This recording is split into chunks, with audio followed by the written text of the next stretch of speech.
Wajah Tiara segera berubah menjadi gelap setelah dia mendengar penjelasan dari rektor. Tanpa repot-repot untuk menatap Ambar, dia pun melanjutkan dan berkata, "Pak Rektor, saya mengerti situasi Anda, tetapi masalah ini sebenarnya tidak serumit yang Anda pikirkan. Saya dan adik saya telah hidup bersama selama bertahun-tahun, dan hanya ada kami berdua di dalam keluarga. Jadi, jika ada orang yang mengaku sebagai keluarga kami dan mengacau dengan siswa Anda di depan gerbang sekolah, maka Anda harus segera memanggil polisi. Pandu adalah siswa di sekolah Anda, jadi dia harus dilindungi oleh pihak kampus. Tidakkah seharusnya begitu?" Tiara berbicara dengan nada yang dingin namun memojokkan, tetapi tetap mempertahankan kesopanan di wajahnya. Namun sang rektor tak bisa berkata-kata lagi setelah mendengar ucapannya, karena dia tampaknya tidak menduga untuk mendengar hal itu. Setelah mendengar ucapan Tiara, Ambar pun kehilangan ketenangannya dan menyerangnya. "Tiara, dasar jalang, di mana hati nuranimu? Kamu memasukkan ayahmu ke penjara, dan sekarang kamu berusaha untuk melakukan hal yang sama pada nenekmu. Setelah bertahun-tahun ayahmu telah membesarkanmu, beginilah cara kamu membalasnya. Kamu memang tidak tahu berterima kasih. Aku memperingatkanmu, aku sudah tidak peduli lagi bagaimanapun. Kamu harus mengeluarkan ayahmu dari penjara hari ini, atau aku akan membuatmu menyesal." Tiara menatap wanita tua itu dengan sepasang matanya yang membeku, lalu ia pun berkata dengan suara dingin, "Kamu boleh mencobanya. Jika kamu berani mengacau, aku akan memanggil polisi. Saat itu, jangan salahkan aku jika kamu juga dikurung di dalam penjara." "Kamu berkata apa barusan?" Saat Ambar bergetar karena kesal dan menunjukkan kemarahannya, Tiara tetap berusaha untuk tenang dan berkata, "Surya memang pantas menerima hukumannya. Dan Anda, siapa sih Anda seenaknya saja menceramai saya, nenek saya? Mengenai hal itu, saya kira Anda mungkin telah melupakan fakta bahwa Anda telah mengusir ibu saya dari rumah dan menyuruh saya dan adik saya untuk melupakan Anda sebagai nenek kami. Jadi, mengapa sekarang Anda berusaha untuk memerintah kami di sini? Anda adalah penyebab kenapa Surya sudah berselingkuh dari istrinya. Karenamu, dia mengambil satu-satunya rumah kami dan membiarkan kami kelaparan tanpa rasa penyesalan sama sekali. Beberapa tahun yang lalu, adik saya sedang membutuhkan bantuan untuk mengoperasi kakinya, tetapi kalian menolak untuk membantu kami. Sekarang Pandu telah berhasil menciptakan beberapa penemuan canggih yang mungkin bisa memberinya kekayaan besar. Lalu kalian mencoba menculiknya untuk kembali ke rumah karena dia tampaknya saat ini bisa kalian manfaatnya. Di mana rasa malu Anda? Saya memperingatkan Anda sekarang. Saya tidak peduli apakah itu Anda ataupun orang lain. Tetapi, suka atau tidak suka, Surya pasti akan menghabiskan hari-harinya di dalam penjara.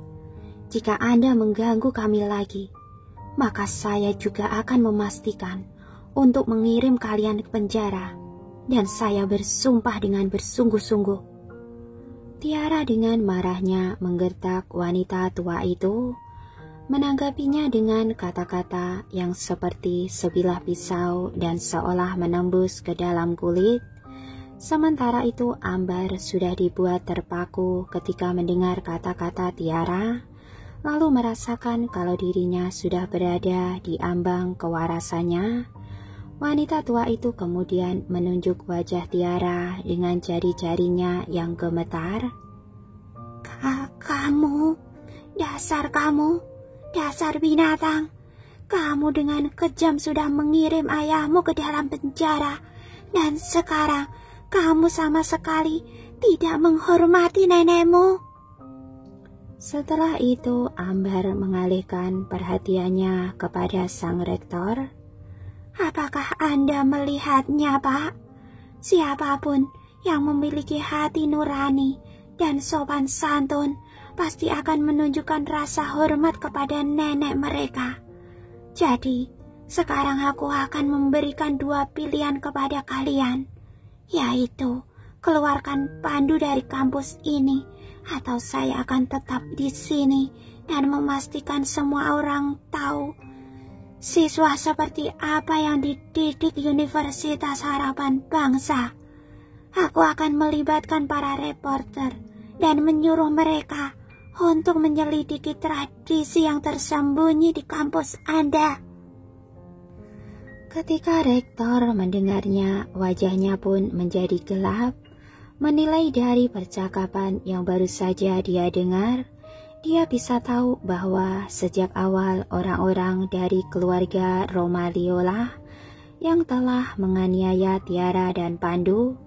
Jadi dia tidak menyetujui ucapan Ambar karena sikap kejamnya yang tidak tahu malu terhadap Pandu, yang dianggap sebagai siswa berprestasi di kampus itu.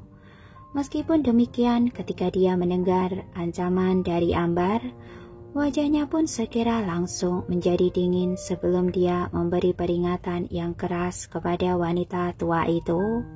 "Kamu telah datang ke kampus kami dan menimbulkan masalah, dan kamu harus bersyukur bahwa saya tidak meminta pertanggungjawaban dari Anda akan hal itu, Nyonya Tua. Tetapi sekarang, Anda telah mengancamku. Jika Anda tidak menghentikan apa yang Anda lakukan sekarang, maka saya yang akan segera memanggil polisi." Kemudian dia mengalihkan pandangannya ke arah Pandu dan berkata, "Selain itu, Pandu adalah siswa yang luar biasa di kampus ini. Tetapi keluarga Romario telah gagal menghargai potensinya saat itu. Jadi, apa hakmu untuk memperlakukannya seperti ini sekarang?" Ambar tak menyangka kalau dia akan diceramai oleh seorang rektor. Ia pun merasa putus asa tanpa bisa berkata-kata. "Kurasa akhirnya aku mengerti kenapa semua siswa dari kampusmu begitu kasar dan tidak sopan. Itu semua karena mereka punya rektor yang memberi contoh buruk untuk mereka seperti dirimu. Baguslah. Tidakkah kamu khawatir aku akan membawa masalah ini kepada Menteri Pendidikan? Izinkan saya untuk memperingatkan Anda. Keluarga Romario memiliki jaringan koneksi yang luas. Jadi ketika masalah ini semakin meningkat, maka Anda dapat mempersiapkan diri mengucapkan selamat tinggal pada posisi Anda sebagai rektor." Melihat sikap Ambar yang tidak masuk akal, Tiara merasa sangat jijik. Lagi pula dia tahu bahwa membesar-besarkan masalah ini tidak akan ada gunanya bagi Pandu. Itu hanya membuat lebih banyak masalah bagi sekolah. Karena itu ia mengatupkan rahangnya sejenak dan berkata, "Apakah kamu benar-benar ingin aku mengeluarkan Surya dari penjara? Baiklah, aku bisa melakukannya, tetapi dengan satu syarat. Kembalikan rumah kami di apartemen Bukit Indah. Selain itu, aku ingin semua mas kawin ibuku dikembalikan ketika dia menikah dengan keluarga Romario. Kalau tidak, aku akan memanggil polisi dan membiarkan mereka yang menilai siapa yang benar dan siapa yang salah." Kemarahan Sofia pun memuncak ketika dia mendengar kata-kata Tiara. Dia kemudian berteriak pada Tiara, "Lupakan mimpi panjangmu, Tiara. Rumah itu adalah milik keluarga Romario. Jadi kamu tak ada hak apapun untuk menuntutnya. Selanjutnya, Ibumu sudah bangkrut ketika dia menikah dengan keluarga Romario. Jadi berapa harga mas kawinmu? Katakanlah, apa kamu masih punya harga diri?" Tiara pun tertawa dengan sinis dan menjawab, "Ucapkan saja kalimat itu pada dirimu sendiri. Ketika ibuku menikah dengan keluarga Romario, dia memiliki sebuah permata rubi senilai sekitar 5 hingga 6 miliar. Tetapi nenekmu telah mengambil uang itu dan mengklaimnya sebagai miliknya. Belum lagi grup Romario yang merupakan hak ibuku. Omong-omong, kalian berdua juga telah mengambil bagian ibuku, seolah-olah itu milik kalian sejak awal. Jangan pikir kalau aku tak tahu bahwa kalian berdua sudah mengubah nama pemegang saham ketika ibuku meninggal. Bagaimana kamu bisa memiliki keberanian untuk mencuri saham ibuku?" bentak Tiara saat mengungkapkan semua kesalahan yang telah dilakukan oleh keluarga Romario. Saat itu juga wajah Sofia langsung memucat, akan tetapi dia tak bisa membantah Tiara sementara Ambar malah marah dan menggetaknya. "Dasar jalang, ternyata kamu pandai sekali mengoceh, walau itu tak pernah berhasil, ha? Bagaimana bisa wanita jalang itu mendapatkan perhiasannya? Semua yang berasal di keluarga Romario adalah milik keluarga Romario. Bahkan nyawamu dan saudaramu itu sudah menjadi milik kami. Ketika keluarga Romario membutuhkannya, kalian berdua wajib untuk membantu keluarga kami. Tidak ada alasan untuk menolaknya." Mendengar pernyataan Ambar yang konyol dan tidak logis itu, Ruli Kuncoro, sang rektor, tanpa sadar sudah mengenyitkan dahinya. Sungguh tragis mengetahui bahwa kedua kakak beradik ini dilahirkan dalam keluarga seperti mereka. Karena sudah tak tahan lagi melihat kedua saudara itu dilecehkan, dia pun ingin membela mereka. Namun tiba-tiba suara keras terdengar sebelum pintu kantor itu dibanting terbuka dari luar. Setelah itu sosok yang elegan telah memasuki kantor dari luar dan pastinya menarik perhatian semua orang. Ketika Ruli melihat siapa yang datang, dia pun tercengang sementara Tiara dan Pandu terkejut karena orang yang masuk adalah Niko yang diikuti oleh Bima dan Haris. Setengah jam yang lalu ketika Pandu dipanggil ke kantor rektor, dia malah meminta Haris untuk menemui Niko karena dia tak ingin usaha kerja sama mereka sia-sia karena urusan pribadinya sendiri.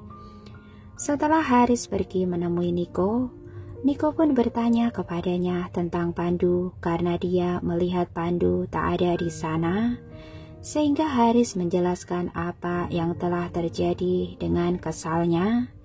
Ketika Niko mendengar apa yang sudah terjadi, dia tidak bisa menahan diri lagi untuk tidak mengerutkan keningnya.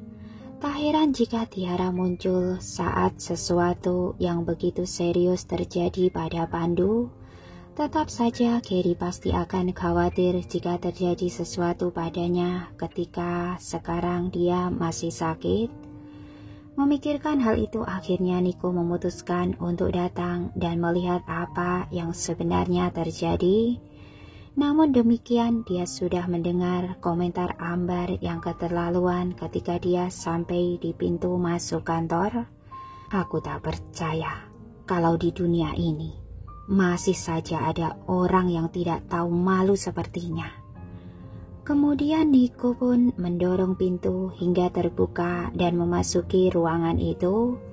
Pada saat ini kehadirannya sudah mengejutkan semua orang karena mereka semua terkejut sampai suaranya yang dingin pun terdengar. "Pak Ruli, keadaan kampus ini masih baik-baik saja sebelum Anda yang mengambil alih. Jadi bagaimana? Anda bisa menjelaskan semua kekacauan ini?"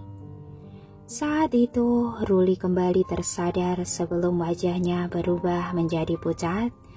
Dia tak pernah menyangka kalau Niko sudah diberitahu tentang masalah ini dan datang sendiri secara langsung. Universitas Harapan Bangsa didirikan 60 tahun yang lalu oleh kakek buyut dari pihak ibu Niko, Mario Pramudia, dan dia adalah rektor pertama universitas tersebut. Kakeknya di sisi lain pernah menjadi kepala Departemen Pendidikan sekaligus tokoh terkenal di bidang sastra, dengan juga mempunyai reputasi yang tinggi.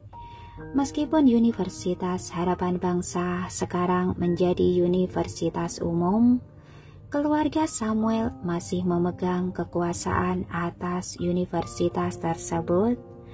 Di sisi lain, Niko adalah cucu tertua dari keluarga Samuel, dan itu adalah fakta yang sudah diketahui bahwa dia adalah orang yang diidolakan oleh Reksa Samuel. Oleh karena itu, Ruli pun merasa tenggorokannya tercekat sambil melihat Niko sebelum dia gemetar dan berkata, "Maaf Pak Niko, saya akan segera menyelesaikannya." Namun Niko mengerutkan kening sebelum ekspresi kekesalannya melintas di matanya. "Apakah kamu menyelesaikan masalah dengan membiarkan orang-orang ini menghina siswamu sendiri? Kamu benar-benar sudah gagal menjadi rektor."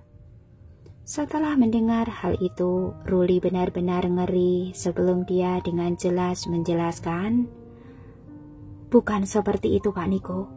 Saat ini, masalahnya menjadi agak rumit." Meskipun demikian, Niko tak ingin membuang waktunya lagi untuk Ruli dan segera memotong ucapannya. "Apa yang begitu sulit tentang masalah ini? Pandu Romario adalah siswa berprestasi yang akan segera saya ajak bekerja sama. Jadi jelas, tak akan ada yang salah dengan perilakunya. Adapun yang lainnya, orang yang mencoba mengganggu ketertiban sekolah harus dilaporkan ke kantor polisi. Bukan begitu?" Karena takut melawan Niko, Ruli pun dengan cepat menganggukkan kepalanya.